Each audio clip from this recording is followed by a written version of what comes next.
I almost thought we weren't going to get any, that we weren't going to get any of what we are about to receive. These beautiful, beautiful postings on Conservative Home from Conservatives who are like, no, only if we do this, we can win. We need to learn the lessons of these by-elections, and that's to go even more hard right. God. And who was first? Who was first? But of course, Jake Berry. Practically the originator of a lot of these Cope postings in the first place to begin with. And oh, my friends, what a beautiful, beautiful Cope we are about to experience. I'd like to thank Jake Berry for allowing us to enjoy the collective copening we are about to receive. Thank you. May you be blessed by Calvin Robertson. Oh, because what has he come out with? What does Jake Berry come out with? Well, Jake Berry is going on a crusade. He wants Tory MPs to sign up to his tax pledge. So he's sending, as you can see, this little image round to Tory MPs to get them to pledge that that they will not vote for any bill, and that includes a possible budget, that will increase any taxes. So, this, my friends, strap yourselves in. This is going to be good. So, as always, before I do go jumping in now, please do remember to click on the like, share, and subscribe button. And, of course, down below, there are links to my Patreon page and our official link called Buy Me Coffee, where you can, well, buy me coffee. And, of course, as always, thank you very much to all those people who do help and support the channel that way. There's, of course, the YouTube thank you button and, of course, the Pony Club as well that you can sign up to as well. So, let's crack on with this then. So, this comes from Conservative Home. And, of course, Jake Berry, the man, one of the infamous Red Wall, in fact, the leader of the Red Wall MPs in many cases. This is what he's got to say on this. Jake Berry, we must learn from the by-elections. I would ask would-be Tory MPs to sign the tax pledge. Let's see what he has to say. The state has always been a tax junkie, addicted to your money, and until 1997, successive Conservative governments believed it was their job to break, not feed, this habit. What?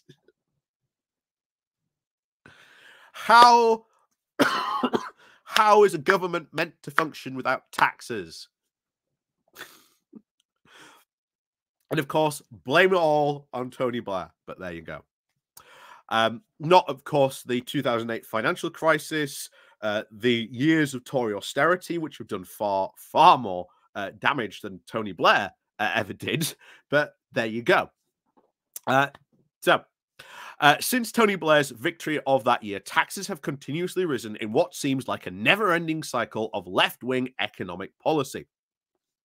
I would love to say we've had left-wing economic policy, but we really haven't. We really haven't. Just because you raise taxes does not mean it's left-wing. But again, there you go. In government circles, there is no problem too big or too small, which increasing taxes isn't the answer. Because, Jake, sometimes to get stuff done, you need to grease the wheels. That's the truth, Jake. You want to get stuff done, you have to pay someone to do it. It's how money works. It's how the left-wing economic policy works. This type of politics has completely infiltrated our party. Of course, Jake's about to go on. There is no true conservative, or these conservatives are not true conservatives. Only I am the truest conservative. this is going to be so funny when all these break out even more. To put it simply, we have been captured by Blobonomics. Oh no, Blobonomics. Who? This is where I'm halfly expecting Mr. Blobby to burst through the door. Blobonomics is back, baby. Anyway, the purveyors of Blobonomics, the Blob, are those in our political and civil circles that believe that tax rises, not growth, and increasing their own power rather than empowering the individual. What do you mean by empowering the individual? And you can still raise taxes and get growth by, spending that tax money into projects and investing into the UK. I know this is a foreign concept to you, Jake, but there you go. Anyway, people want lower taxes. Polling shows that right now, Labour is not the Conservatives that the public believes will lower their taxes. You don't have to look at polling to understand that. After 13 years of Conservative government, there is little too much month and not enough paycheck to cover it.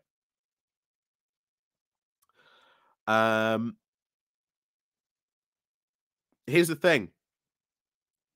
Your government's been in power for over 13 years. It could, if it wanted to, lower taxes, but it has chosen not to. It has chosen to do who knows what with all this money it's been saving with austerity that has been cutting and cutting and cutting more from all these public services. Guess what? If you want good and decent public services, well, you have to pay for them. How do you pay for them? You pay for them through tax.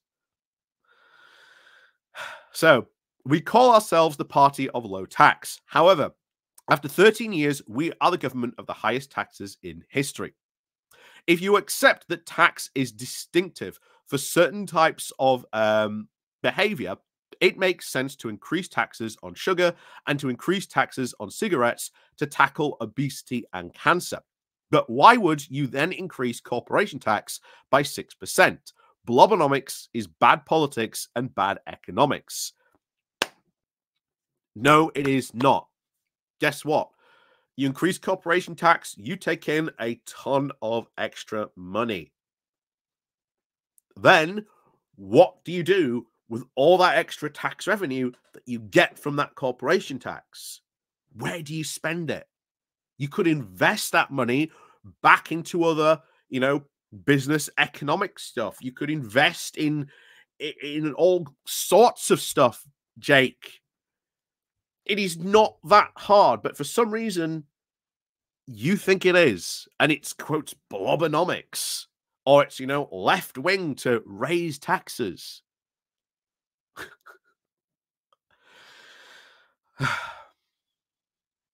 So, last week saw 2 bruising losses in Tamworth and Mid-Bedfordshire. If we are able to have any hope of winning the next election, we need to learn the lessons from these defeats. Let's see what lessons Jake Berry took from these 2 defeats. Let's see what lessons he took. Let's hope that they are as misguided as we hope they are. So, however, since these results were announced, instead of learning the lessons, all that has been done is blame the Conservative voters for not voting. The message from CCHQ has been that we must continue our current trajectory and that those voters will come straight back at the next election to deliver another stonking majority. I'm at least glad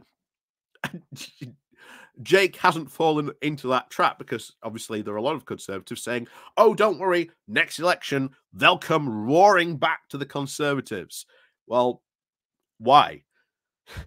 We said that last time we covered this. Why? What reason do they have to come back to? Remember when we went over the comment section of Conservative Home? about these two defeats. There are a lot of conservatives clearly saying, yeah, I can't even bring myself to vote for the party, even at the next general election. And, we deserve everything over 13 years of complete and utter misrule. So there has been no acceptance of my, so sorry, we'll call it Jake's counter argument. That if you want people to feel motivated to go out and vote Conservative, deliver some Conservative policies would be a good start. Or a bad start. Who knows? Depends what policies you want to put forward, Jake. When we had our last trench of by-elections, we started with 3 seats, lost 2 and won 1, and acted like it was a success. And we must learn the lessons from those losses. As we must do from the victories of such as Uxbridge. Uxbridge, where they took the lesson of Rishi Sunak is going to be the change bringer and get rid of all those green policies, which when a lot of people have been polled, and trust me, pollsters have been descending on those 2 seats since those results came in. And there is one thing they have all been coming back with. You know all that net zero stuff Rishi Sunak canned because he thought that was the way to go?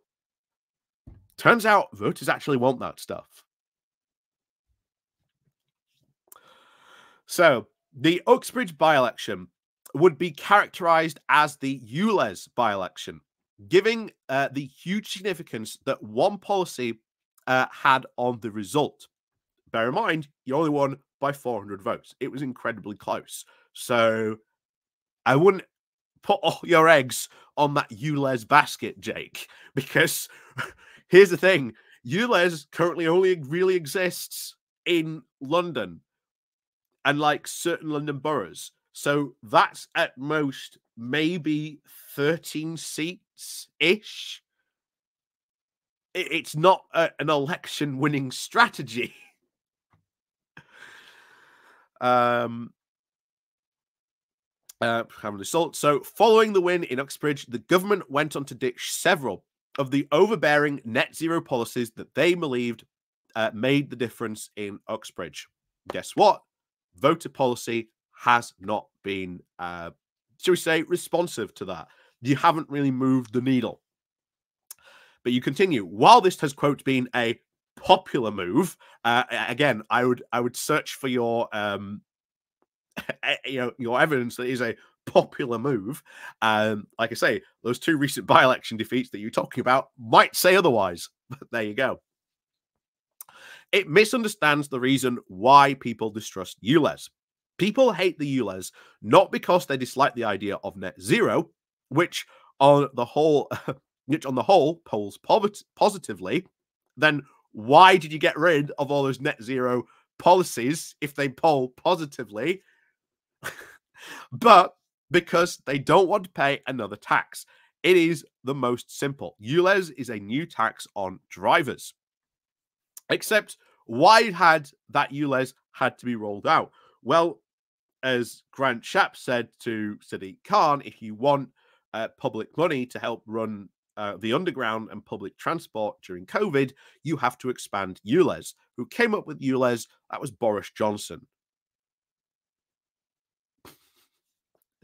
But there you go. Sadiq Khan's implementation of the ULEZ meant that there was a clear and dividing line between the Conservatives and Labour. That dividing line is tax, not the environment. That it absolutely is the environment. As Conservatives, we believe in personal responsibility and freedom of the individual. That's very libertarian thinking, that there, Jake. Not conservative at all. People should be free to make their own choices in life over what they do and how they spend their money. Instead, in recent times, we've had this compulsion to ban things and enlarge the state. Big states have shown that they are actually better and they actually get more stuff done, Jake. And ban things, well, I'm pretty sure if you were to question Jake Berry, I can guarantee you would find things this guy wanted to ban.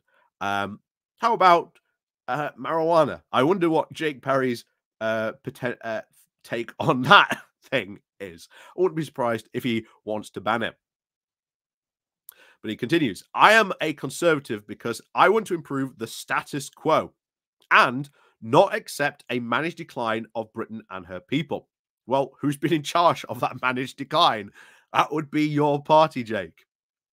Positive change happens through disruption and growth.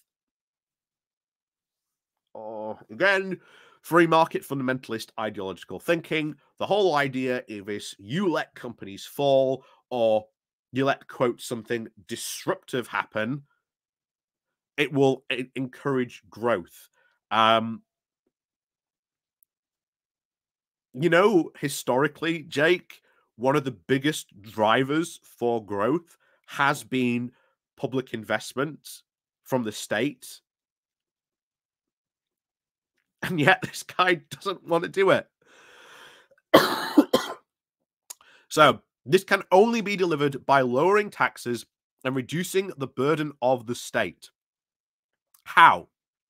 How does lowering taxes and reducing regulation, because that's what he's arguing for, how does that increase growth? In the short term, you might get a bump. Long term, however, after you have had that bump, then what? Because you have seen conservative councils take this position where they have gone in and they have sold off all kinds of public assets to pay for social care. And guess what? A lot of these conservative councils are now being heavily punished for selling off those local assets. And many are now finding, oh no, we're out of stuff to sell. What do we do now?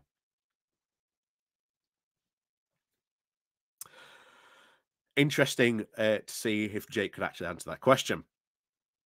So, in short, by our government and our party pursuing conservative policies. This is why I and a group of 36 MPs and peers have come together to sign the tax pledge. We have pledged to our constituents that we will not vote for any policies that see the overall tax burden increase. This is going to cause massive problems, and I absolutely love it. I am here for this, Jake. Cause trouble, cause absolute chaos. Go for it, my friend. Be free. Run. Yeah, I could say interesting if this comes to a head on the budget. 36, of course, Conservatives not enough to currently sink the budget. But if the budget becomes seen as a vote of no confidence in Rishi Sunak, well, then things could get interesting. So this pledge aims to, over this and the next parliament, again, hoping that you can win the next parliament, create a conservative blocking majority to prevent any further tax rises. So I love this. So not only do you want to basically block any further funding because, oh, that might be a tax rise, you're then hoping that this allows you to retain enough seats to create a blocking majority to prevent the government from functioning. Jake, have you seen what's happening in America to the Republicans at the moment? Because I'll tell you now, let's say you got your, quote, blocking majority. If I were Keir Starmer, I would just do this, and every time you block these tax rises, I would just say, those are the people who are blocking me doing this. That will be good for the country, will be good for you, will be good for his own constituents. I would make absolute hay on that. I would make you the most hated man in the entire United Kingdom, Jake. That's what I would do if I were Keir Starmer and you got that, quote, blocking majority.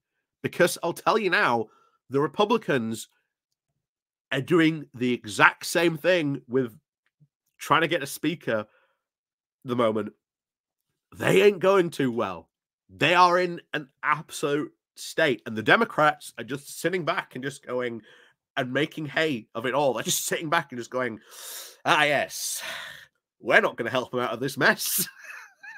And I, to be honest, I'm loving every second of what's happening over there as well. But if you want to do that, my friend, you continue, because as the polls have shown, certainly in America, it ain't helping their party one bit.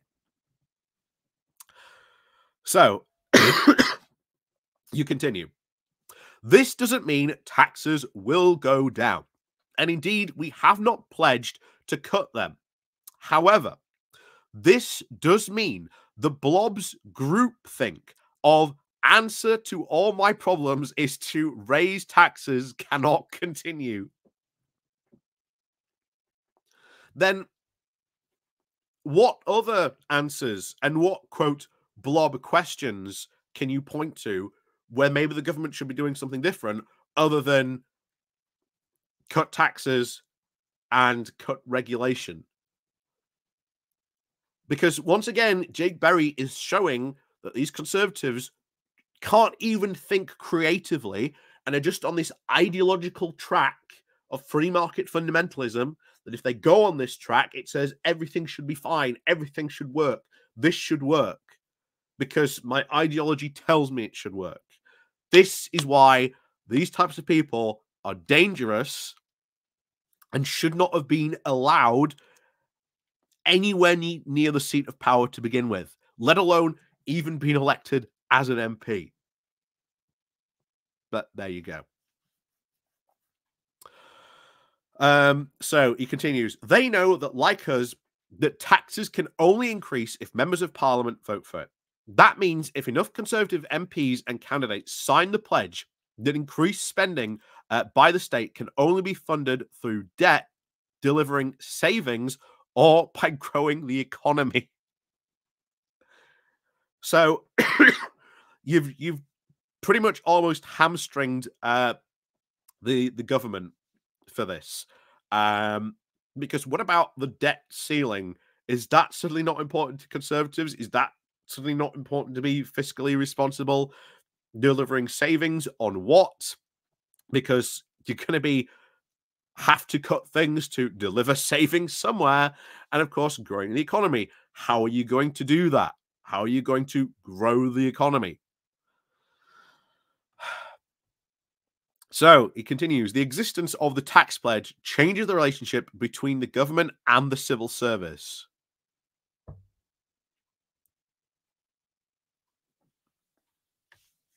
This civil service has nothing to do with this, Jake. It's your party. It's your party. You guys are in charge. You've just said members of parliament have to vote for it. Yeah.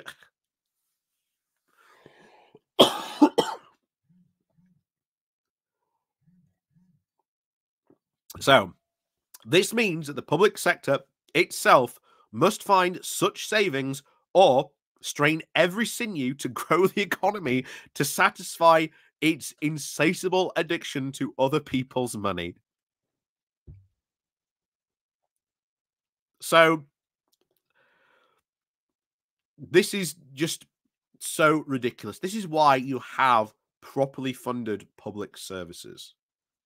And Jake Berry is basically making the argument we should not fund public services and that they should be self-funding.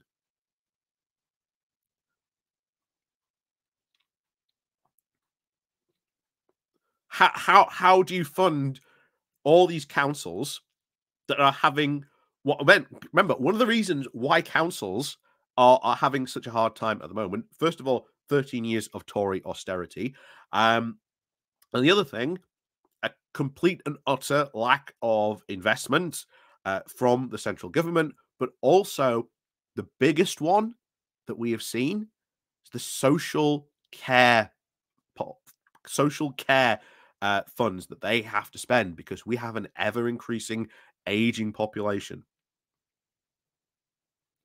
That is constantly the biggest drain on local budgets.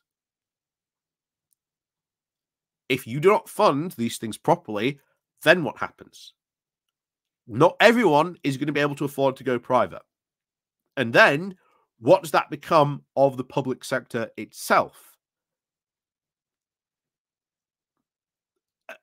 These guys are ludicrous when it comes to thinking about anything about the economy or how their actions might actually affect the economy. Instead, they are so ideologically blinkered that they still believe, as we said before, that if they follow this idea, then it will all become sunshine and rainbows and will live in this libertarian, free market, fundamentalist utopia. So it continues, or should I say, she finishes this off. The tax pledge must be the Conservatives' line in the sand. That enough is enough. That is why I hope readers will press their MPs to sign the pledge, only to select a candidate for the next election who has signed the tax pledge, and ask every existing candidate to commit pen to paper. And of course, you can find more information on the tax pledge on my X, formerly Twitter. And of course, a quick view in the comments. The first comment: bore off, Jake. You're more than definitely out of the next election. Go pick Spuds or something. The right option for your intellectual capacity. Next one. So where will you cut services? Because that's what this pledge means. I'm making the assumption that it won't be those used by the elderly. So the pension will still be locked. But what other services will you get rid of? Could we aim for growth, but also stymie ourselves with Johnson and Frost's worst deal ever? So it would be difficult.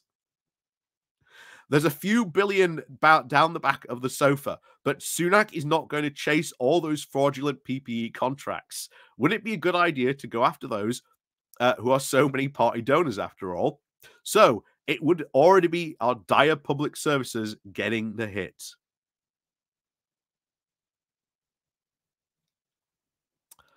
Yeah, and all of these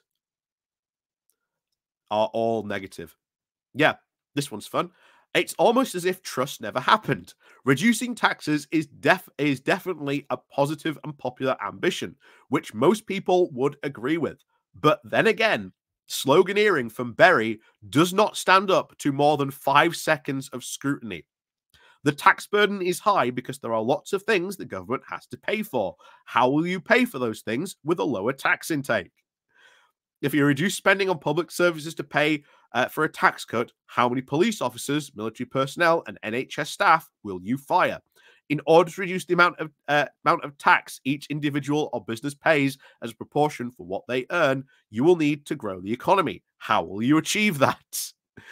Tell us again how you think the public will respond to tax cuts for the wealthy, while those in the most economic need will have benefits and services cut.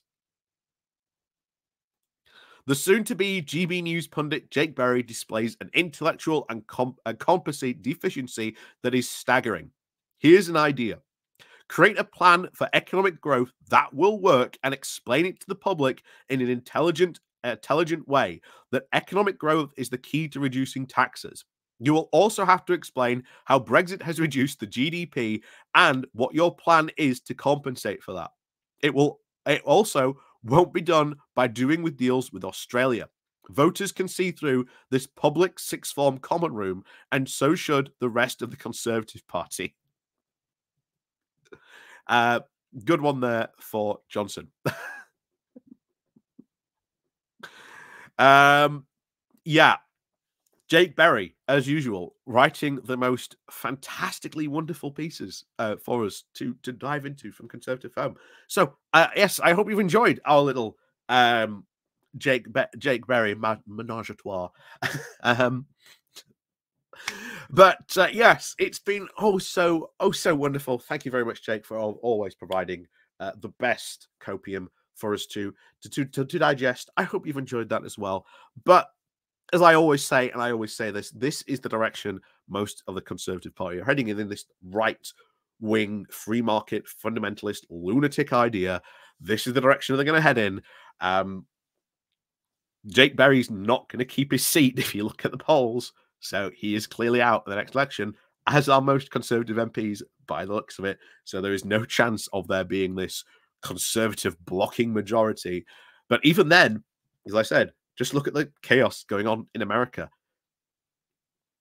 The Republicans being a blocking majority hasn't really worked to govern the country, hasn't really worked bring forward any policies.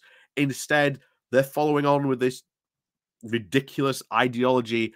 And to be honest, the Democrats at the moment, as I said, they're just sitting back and just eating the popcorn, just watching the show unfold, and they are loving every moment of it. Like I say, if that were to happen, and I was a Labour leader, I would just sit back and watch it happen as well, while I just go, yep, all our problems because of this massive majority. So tell you what, let's go to the polls again. Snap general election. Oh my word. Yeah, any Labour leader would make absolute hay from that potential scenario if that were to happen.